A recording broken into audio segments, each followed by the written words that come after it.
Mayong buntag sa tanan. Sa makaigsoon na karong adlaw at doon na kitay laing storya nga nasinati na nato pag-ayo. Ang babae nga nasakit sulod sa napulog 8 ka tuig. Siya nagtikubo og dili na makatuyhan ug niining kasinatian dili na siguro siya makalihok pag-ayo. Limited ang iyang movement. Ato ang ma-imagine nga dili na siya makita sa tao nga iyang maistorya tungod kay nagtikubo man siya. Mangigsuon ang iyang kapansanan usan lang ka aspito sa iyang kinabuhi. Si Jesus mitan-aw nining maong babay diha sa lahom gayon ug tinuod gayon nga nakita niya siya. Nakita ni Jesus dili ang iyang kapansanan ug naluoy si Jesus kaniya ug giayo ni Jesus ang iyang kapansanan. Ug diha dayon ang babae mitubag uban sa dakong pagpasalamat ug gidayeg niya ang Ginoo tugod nining maong dakong gasa.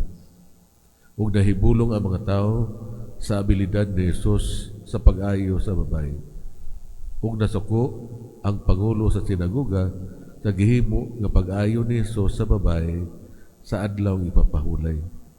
Para nining tawhana, mas importante ang balaod kay sa kinabuhi sa pagluwas sa babae. Diretso siya nga misaway ni Jesus ug gitubag siya ni Jesus diha sa mainit nga mga pulong. Miingon si Jesus, ang adunay mga hayop ilang pakanon ug paimnon sa adlaw ipapahulay. Kini nga babae dili ba yanong ayuhon tungod kay adlaw ipapahulay? Gamay ra ba ang angay niyang madawat kaysa mga hayop?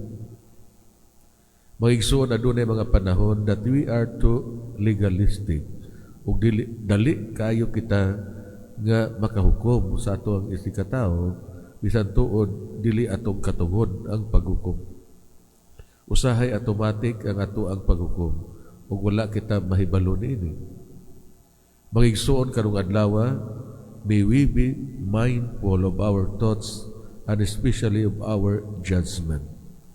Sa panahon nga ato siyang malinggatan nga kita muhukom sa uban, ato untang pilion ang pag-let go sa paghukom. Ug binisyonan unta kita sa Ginoo. So sa atong pagpaday ni Santos nga Misa, mangutana kita karon sa atong kaugalingon. Giunsa man sa mga sala pagpabakol sa ako ang espirituhanong kinabuhi. Kabahin ba sa akong pagkinabuhi matag adlaw ang paghukom sa ako ang isikatawo? May nagpalihog sa tilingbanong paghampo.